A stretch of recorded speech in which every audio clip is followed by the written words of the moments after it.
एक बड़ा प्यारा सा आर्टिकल है। मगध में भयंकर अकाल पड़ा। भीषण गर्मी से धरती जलने लगी और भूख के कारण प्रजा त्राही त्राही करने लगी। सम्राट चंद्रगुप्त ने अपने राजकोष को प्रजा की सहायता के लिए खोल दिया। साथ ही सबको स्थान स्थान पर यज्ञ करने का निर्देश दिया ताकि वरुण देव उनसे खुश होकर वृष्टि करने में सक्षम हो।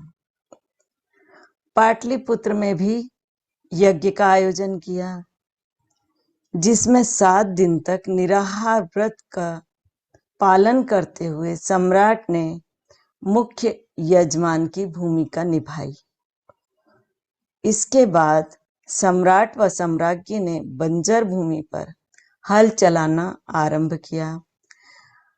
हल के जमीन पर लगते ही वहां एक आकृति प्रकट हुई और सम्राट को संबोधित करते हुए बोली, लोग श्रम की उपेक्षा कर रहे हैं, इसलिए यह अकाल उपस्थित हुआ है।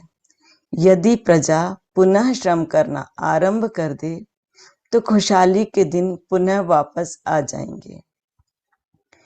यह दृश्य देखकर प्रजा को श्रम का महत्व ज्ञात हुआ और सभी श्रम करने में जुट गए। थोड़ा परिश्रम से नहर खोद ली गई और बंजर भूमि पर पानी की धारा बह निकली। श्रम के देवता ने पुनः सबको समृद्ध कर दिया।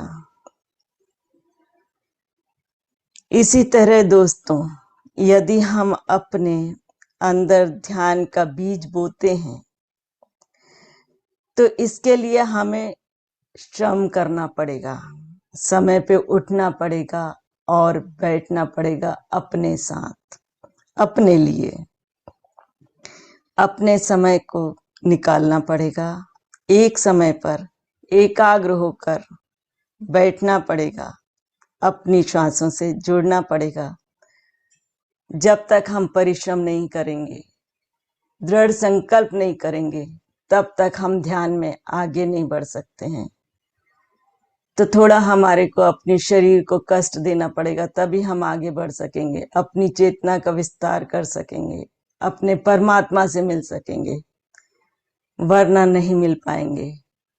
दोस्तों, अब वैसे भी ठंड का समय आ रहा है, तो दृढ़ संकल्प की बहुत ज्यादा आवश्यकता है अगर आपको आगे बढ़ना है तो।